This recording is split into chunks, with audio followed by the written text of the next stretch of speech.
Welcome to Catholic Messenger Conversations podcast. Today, our conversation partner is Father Ken Kuntz, the new Diocesan Administrator for the Diocese of Davenport. We thought you'd appreciate getting to know Father Ken and to learn more about his new post. So let's begin our conversation. Are you ready, Father? I think I'm ready. Okay, good. Okay, so tell us a little bit about your background. Where'd you grow up?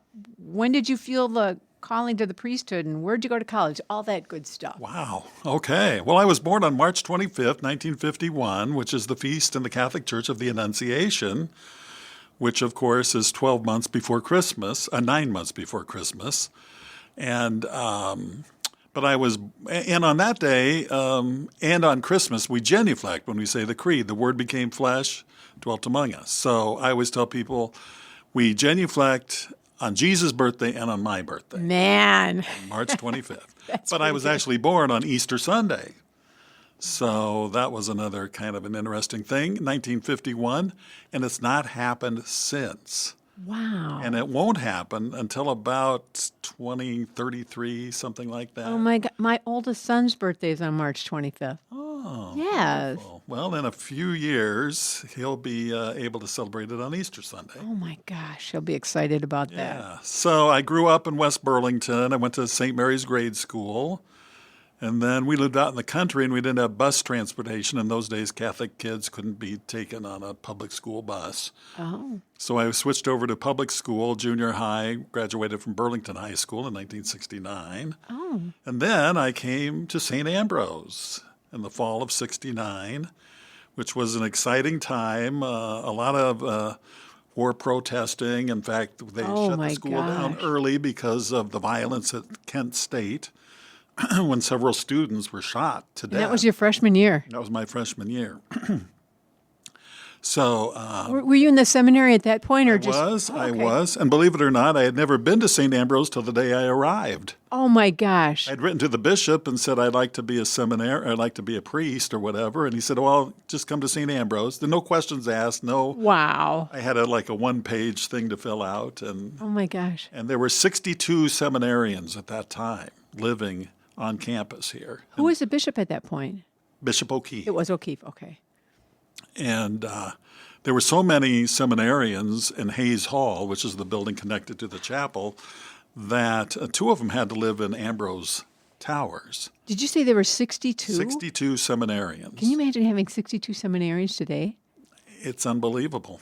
Yeah. And during my 4 years, the numbers went down drastically. In those days, we had a lot of guys coming up from Nashville, Tennessee, because the Bishop of Nashville had been a graduate of St. Ambrose. Oh, wow. So he sent all his guys here. And then my first year here, second year maybe, or a year before I came, they opened up South Hall. All the buildings had directions in those days, so I learned what east and west, north and south. And for women, that's when, prior to that, it had been a men's school. Oh, when did it open? So a number of the guys who were in the seminary then connected with women and didn't proceed on. Oh, boy. So I think during my time, I think only about 2 or 3 actually became priests from Nashville. Wow. And one of them became the Bishop of Nashville, actually, Chobe, Bishop Chobe. He died a few years ago. Okay. And there was another priest, seminarian at that time, from the Rockford Diocese, and he's become a bishop too. So I think there's another bishop. Isn't it Bishop Doherty? Yeah, he's the one. He's yeah. Yeah. And he gets the messenger. Does he? Okay. Really exciting. Yeah. He was a year ahead of me in school. Oh, okay. Yeah. So. Oh, that's Jim really Doherty. Yeah, so you went through seminary. I went through college seminary, graduated in 73, 50 years ago. And then I went to the they always put the word the in there, St. Paul Seminary in St. Paul, Minnesota.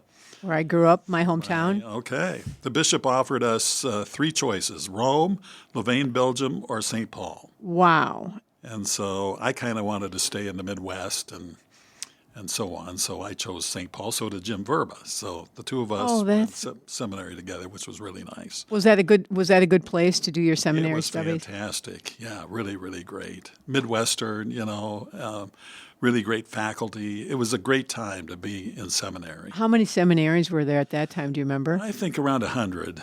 Wow. But many dioceses in the Midwest sent to there. So, okay.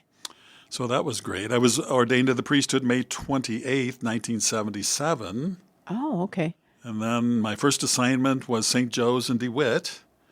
In those days, you had 2 assignments as associate pastor, they called them in those days, before you became a pastor.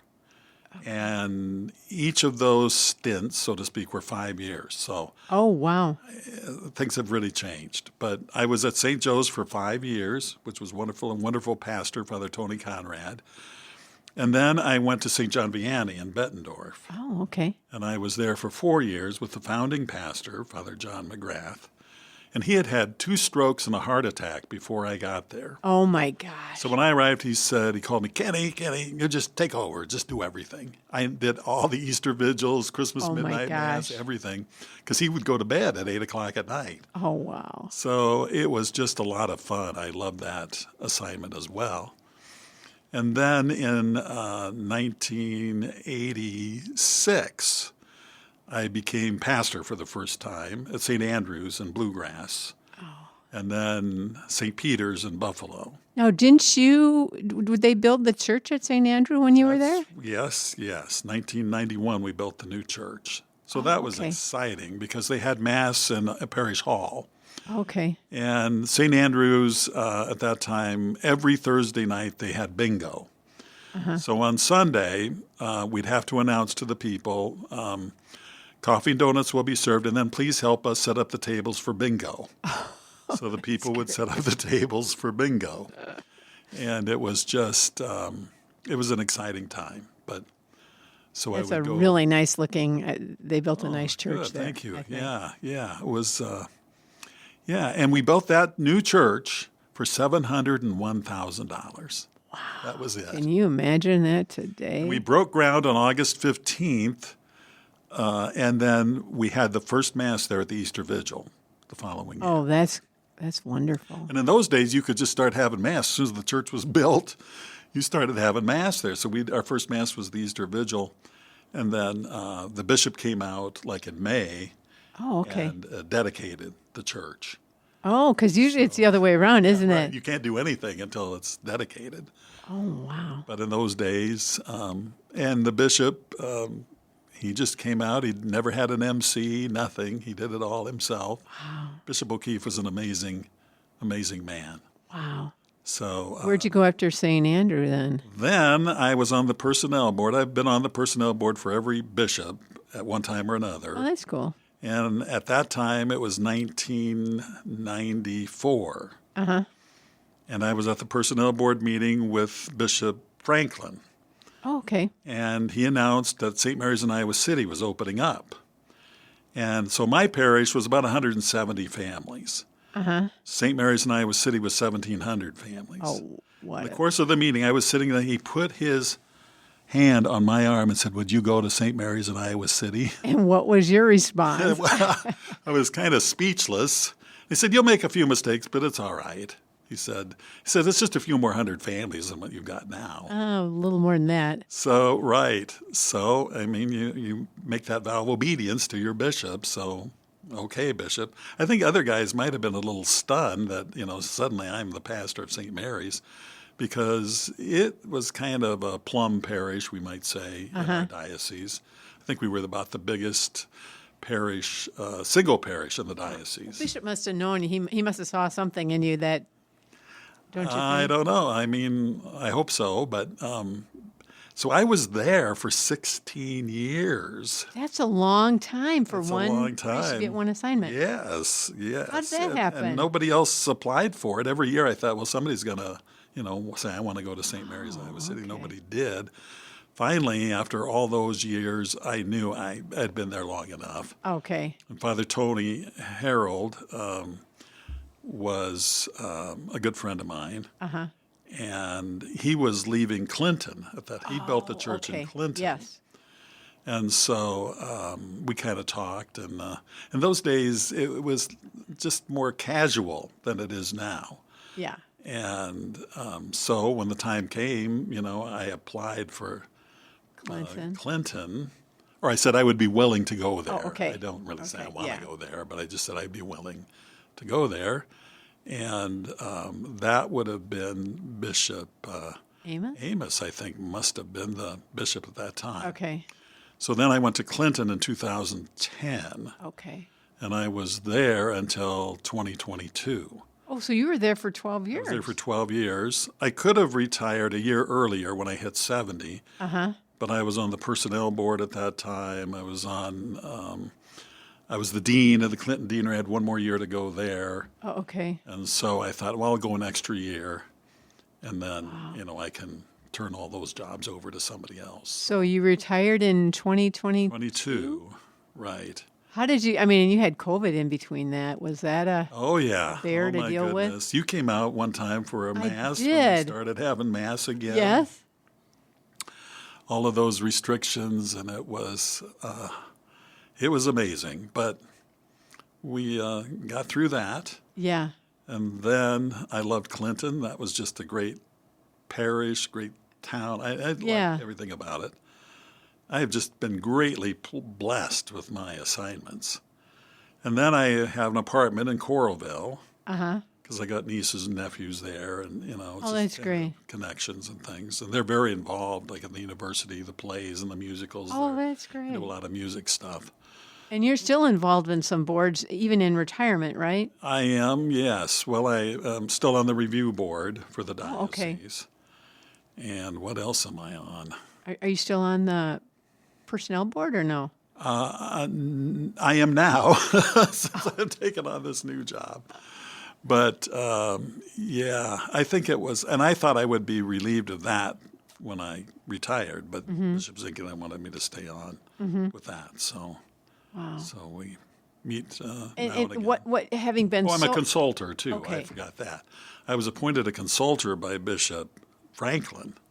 Oh, okay. And I've been a consultor ever since. And what does a consultor do, the College of Consultors? Well, usually not that much, but if there's a alienation of property or anything that's more of a legal thing, it has to have the consent of the consultors. Oh, okay. Okay, got And it. then, of course, when a new bishop is named, the consultors have to verify that he is, that decree that they show around. The first thing they go to the consultors, Yes. as if we could read Latin, to make sure it's authentic. That's great. And so on. So it's a little bit of a symbolic position, I guess. Oh, okay. But now it's more of, since there's no presbyteral council, the consultors are supposed to assist me as diocesan director. Okay. Well, we'll get to that, but I want to ask you, first of all, so what positions, when you were still serving in parishes and doing all that sort of thing, what positions gave you the most joy in your Well, this is going to sound strange. The one I actually, I was on the liturgy commission for about 20 years. Oh, okay. And I love that because liturgy is kind of my interest, so to speak. As one priest said, it's my amusement. I kind of just enjoy liturgy stuff. But I have to say, being on the personnel board, it's an awesome thing because you're determining where people are going to go. Oh, so it's a challenge, but it's also rewarding when you can fill all the positions and you feel pretty good about, where people are going to go and how they're going to spend the next 5-10 years of their life. Wow. Have you ever thought, oh gosh, that ended up not being a great decision? Sometimes, yes. You never know, what the future holds or things can happen and whatever. But so it's been very rewarding and very challenging. It's really challenging. Every year it's gotten more difficult. So because you had to, you take into account like a personality of the parish and the priest? Absolutely, yep, absolutely. The parish, what's the parish like? Does the priest have? Because sometimes priests will say, I want to go there, but, it's just not really suited for them. Okay. And sometimes that's difficult for them because it has to be, they're representatives for the various age groups. Okay. So when we meet, then at the end of the meeting, who's going to make the phone calls? Because you call these guys up and say, would you be willing to go to this parish or that parish? Okay. And it's very difficult because you can become very embedded in that parish, in the community. Yeah. And sometimes we have to ask people to move who haven't been there very long. Oh, okay. But, the needs arise. And then, of course, sometimes you have to ask them to take on a couple more parishes. Oh, yes. And, it can be nerve-wracking. It's becoming more and more challenging as time goes on because of of the fewer fewer priests, and we don't really want to close parishes. Right. But how to, I think the priests of today are working much harder Okay. than when I was first ordained. Wow. Simply because of all of the added responsibilities.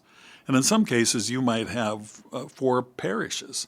And that means 4 parish councils, finance councils, budgets, because the buck stops with the pastor. It'd be a nightmare to go to all those meetings. Oh, my goodness, yeah.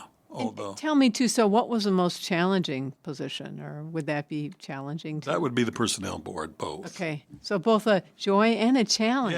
Yeah, both. Oh, that's interesting. So now, as the diocesan, whatever I am, administrator, I'm back on the personnel board again. So for this year, interesting. I'm going to be kind of involved in that. Oh, we'll have to. But when you're ordained 46 years, you know a lot of history. Yeah. And you also know the guys, out Yes. there. And many of them did stints, internships at Prince of Peace when I was there. Oh. So, I know a lot. Oh, I was on the vocation committee, too, where we interviewed. Oh, okay. Okay. Over the years, you're just on just about everything Well, that's you can fascinating think because of. you would get to know the interns. You'd get Yeah. to know their personalities and their style of ministry and all that sort of Exactly. thing. And where they might fit. Is it going to be here or here? Well, I think here would be better. Give them good guidance, too. Would you sometimes be very fraternal and helping a Well, when they were intern to- interning, yeah. absolutely. And I always took the role, too, of working with parochial vicars because I was blessed to have. And most Okay. of my assignments, I Yeah. had parochial vicars. And I always felt that part of my role was to help them to become pastors. Oh, okay. So I would share. One year I would do the Easter Vigil. The next year they would do the Easter Vigil. So they could Oh, that's great. come away from that having known how to do it. So when they got their own parish, they could hit the ground running, so to So speak. you shared the wealth, so to speak. Yeah, that was one of the things I felt was important. Oh, that's great. And I was blessed to have a number of parochial vicars over the years. Wow. So that's been good. Can you just talk, before we go on to talk about your position now, how would you describe your spirituality? Tell me about how. Well, I think it's, spirituality. I've always had another that's been very appealing to me for some reason. So when I was ordained, I made a point to read the Second Vatican Council document on the life of priests Oh, okay. and what they said for spirituality for the priest. Oh, okay. And so that's just what I've tried to live. And but for me, number one is I love to say Mass every day. So that's just my number one priority, even in retirement. So do you do that in the morning, or when do you say Mass? Since I was retired, a little later in the morning. Okay. I am not an early bird riser. Okay. I'm a night owl. Okay. So, Okay. but I think I've noticed that from emails. okay, yeah. So maybe around 11 or so in the morning. Okay. Okay. When I was in the seminary, that's when we had Mass at 11 okay, o'clock. So okay. we'd have class and then Mass and blah, blah, Is it always by yourself, or do you invite anyone else? Well, then I prefer to celebrate Mass in a church with okay. people, Okay. So that sometimes happens. I say Mass every Thursday at the Newman Center Oh, okay. just to give me a connection, Oh, that's great. And then on weekends, one weekend of the month I say Mass at St. Wenceslas, one weekend a month at St. Pat's, Okay. one weekend a month. I don't do all the Masses, but a Mass, Right. and then at the Newman Center as well. So it keeps me connected with community. What about during the day, like Monday or Tuesday? Would you do that at your home? That would or what? probably more so. Or I might just go to Mass, Oh, okay. in a church or whatever. Oh, that's great. And sometimes concelebrate. It depends on the church and what's going on. But Oh, that's daily very cool. Eucharist for me is very, very important. Awesome. I feel I need that, What are some other aspects of your spirituality? Well, then Liturgy of the Hours, that's Oh, I something love that. of course, Liturgy of the we Hours. take that promise when we're ordained deacons, transitional deacons on the road to priesthood. So every morning I do morning prayer. I try to do that in a liturgical fashion, Oh, okay. in the sense of saying it out loud, singing the hymns, Right. and saying Oh, so every you do. other. Are you a good singer? I'd say, I'm passable. So you know But all I've the got a hymns. beautiful window in my apartment, and I can look out and see the sky and everything. Oh, that's great. And, Yeah. So, and I've always had a real attraction to monastic life. New Oh, Mallory has okay. been a Oh. huge influence on me Oh, wow. liturgically. So that's why, and it is the liturgy of the hours, which is the Right. public prayer. Yeah. So I try to do it in more of a formal way. Morning prayer and evening prayer, that's kind of what I'm Okay. talking about there. Yes. So morning prayer, I do that before breakfast in the morning. And then daytime prayer, I usually do that after lunch. Oh, okay. And then evening prayer, I do that before dinner. Oh, okay. And then You do night night prayer, before I do night prayer, I do the office of readings. Oh, okay. So being a night owl, I like to, that's a very reflective prayer, Oh, 3 okay. Psalms, and then 2, a lengthy scripture reading and a lengthy non-scripture reading. Oh, okay. So in the quiet, and the monks get up at 3 a.m. Wow. to do what they call vigils, which Yeah. is the office of readings, basically. Oh, okay. So it's a nighttime office, but you can do it any time of the day. And then right before I go to bed, I do Compline, or night prayer. Okay. Okay. So they're revising the liturgy of the hours. They say they will probably go back to the more traditional names, like lauds for morning prayer. Oh, okay. I'm not sure what they're going to call daytime prayer. And then Yeah. vespers Oh, okay. for evening prayer, and then Compline for night Compline prayer. for night prayer. See, my husband and I, we do evening prayer, but it ends up being late when we do it, and then so we add on a little bit of the night prayer. That's perfectly fine.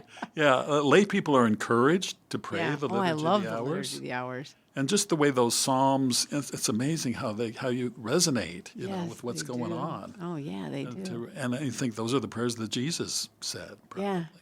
Oh, that's So liturgy of the hours, scripture. I try to spend 20 minutes or so every day in some okay. scripture, kind of Lectio Divina, Okay. where you read it and you meditate on it, pray over it.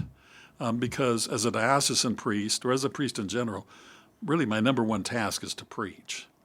So I don't preach as much as I used to, but preaching is very important. So you got to spend time with the Word, Yes. in order to do that. yeah.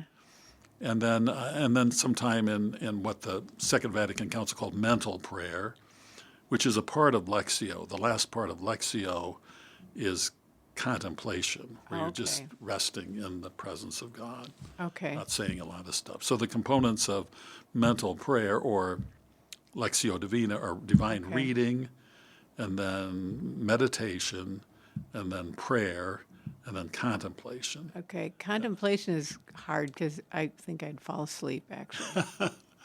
Well, I do set an alarm Oh, okay. to know, in case but I have tinnitus, which is kind of like ringing in my Oh, ears. yeah, yeah. And ever since I got that, I cannot fall asleep for some reason. Oh, So like taking a nap or something, I can't fall asleep. So, wow. but that's all right. But I was involved in centering prayer. That's where I kind of learned the components Oh, of okay. contemplation. Oh, And so I like the idea of just, having a prayer word, and then, just resting in that presence of God. okay. And then when my mind starts to wander, I just go back to that prayer word, Oh, gently back to that, and that refocuses me well, that's helpful. I'll on try just to do resting that. in the Lord. Not sleeping in the Lord, but, even the apostles fell asleep in the garden Yeah. with Jesus. And he's pretty disappointed with them at that point, too. And then, wait a minute, Yeah. so scripture, mental prayer. I like to visit the Blessed Sacrament every day if okay. I can. Or sometimes that's more interior, too, because I don't have a tabernacle in my apartment.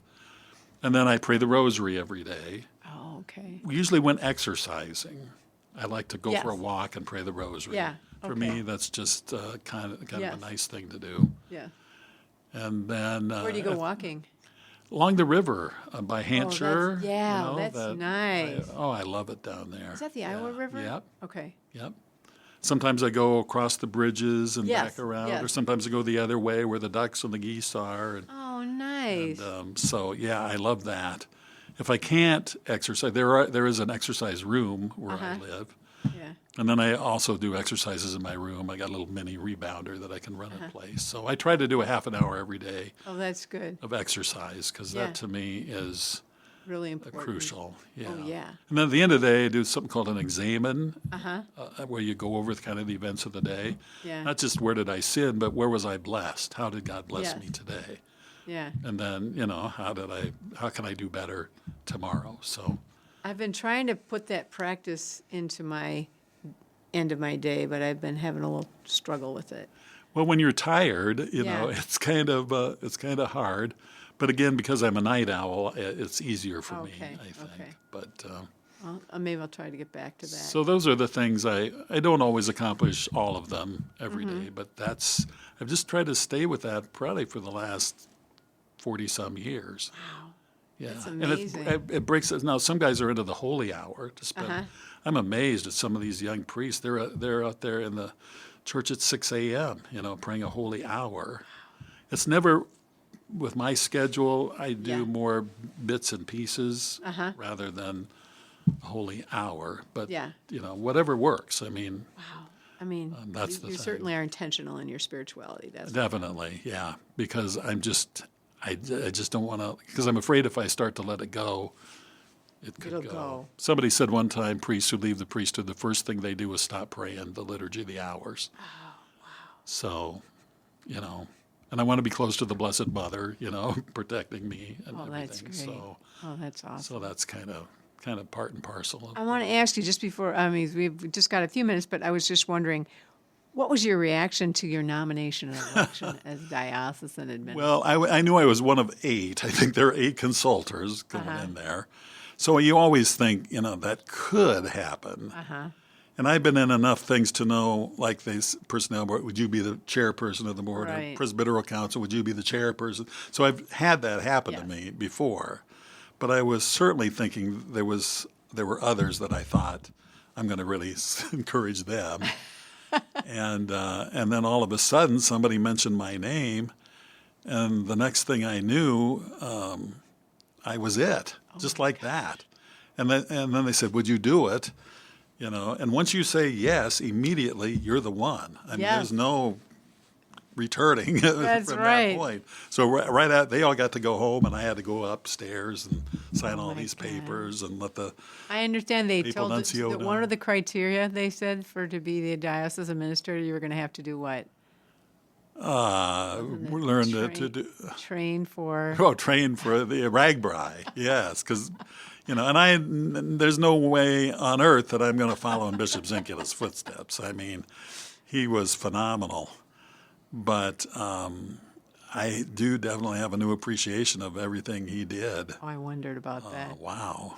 So Of course, what? he was quite a bit younger than me, so Well, not that much, is he? I think he might 6 or 7 years younger Okay. than I am. Okay. Well, and so how is this assignment changing your life? Everything. Everything. Yeah. Yeah. So what? Tell me what a day looks like now today.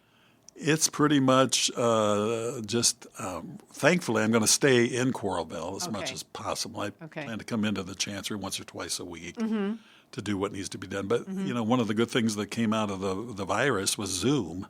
Yes. So like this morning we had a finance council meeting, which I was able to, that met at 7:45. So Okay. I'm not going to get up at 6:30 or go in there at 6:30. Oh yeah. So that was Zoom. And then we had an administrators meeting after that. Oh, okay. And then I had a meeting with a priest after that, and then this, and then tonight I'm going to Sacred Heart Cathedral for the Sarah Mass. I'll be there too. Okay, yeah. So, and the people that I work with, I have to say, I put in a good word for Father Tom Hennon, who's formerly the Vicar General. He doesn't have Yes. that title now, but he's still Right. doing all the work. David Montgomery, the Chancellor, he's been extremely helpful. Oh, good. Emily Prees, the They're all awesome. secretary. Oh my gosh, yeah. And David said, "I want to make your job as easy as possible." Oh, that's great. So they're very understanding of, I agree. because I'm totally green at doing this, Right. but I can read, so I have to read everything over and sign my name on different things. So, what are your main responsibilities as a diocesan administrator? Well, I apparently a lot of it is just being there. for the various departments and things, Okay. the meetings that they have and so on. Okay.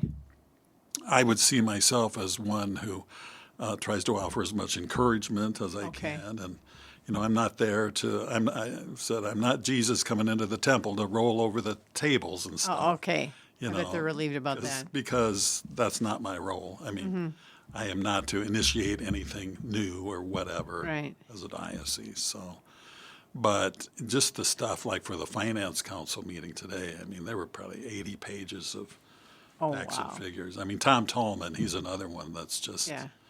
amazing in terms of what they do and so on. So, and of course, he has a number of accountants and people on that committee with him. So, I presume they know much more about that than I do. But What qualities do you think you bring to the position?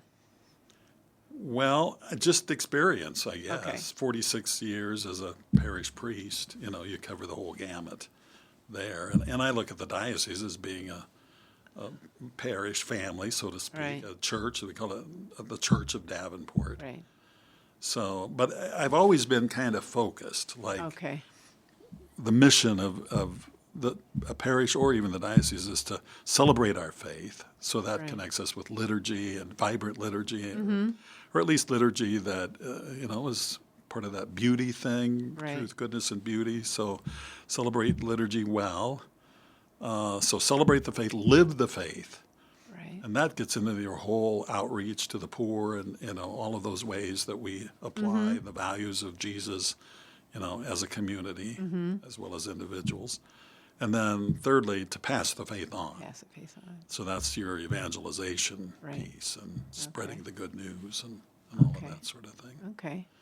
So my vision of church would be, a little bit more on the evangelical side, Okay. evangelical Catholicism, Okay. the joy of the gospel, Okay. all of those sorts of things. I Yeah. think sometimes, we can be too down in the dumps or, Yeah. get caught up in a lot of more, this is wrong, this is wrong, this is wrong. Right. I've always tried to celebrate our faith and make it attractive so Right. that people want to. To all people. Right. Right. Exactly. One last question I want to ask you. How long do you anticipate serving as a diocesan administrator? And maybe I'll sneak in this one too. What do you plan to do when the Holy Father appoints a new bishop? Rejoice and be glad. I suppose I'll have to show up when he first arrives to tell him who I am. But then, of course, there'll be like a 3-month interval before he Okay. actually sits Okay. down on the chair. So, Yeah. in the meantime, he'll probably be, I don't know, Zinkula went up to Dubuque very much. He stayed here pretty Yeah, I much think until he did. the last. But, of course, he kind of knows that diocese a little Yeah. bit. But Yeah. so, yeah, I don't know exactly, and a lot depends on who the new bishop is. Yeah. Is he an auxiliary bishop? Right. Is he a bishop from another diocese who's coming in? Is he not a bishop, going to be ordained here, like Bishop Zinkula was? Yeah. So a lot depends, on his personality, and some guys want to hit the ground running, and some are very much more take control than Yeah. I would be. Yeah. Or maybe they just want to come in and get the lay of the land and see how it goes. But again, the staff they will be the ones that will really be beneficial to the new bishop That's because great. they've been here for years and years. They know Yeah. exactly how everything works. Awesome. I'm just kind of here to say I hope nothing big happens. So we're not having to face any major challenges. So That's great. Well, thank you so much for joining us for Conversations. Yeah, it's Catholic been Master fun. Conversations. Yeah, great. Hope you'll come back. okay. Okay, thanks a lot, Thank Father. you. God bless you.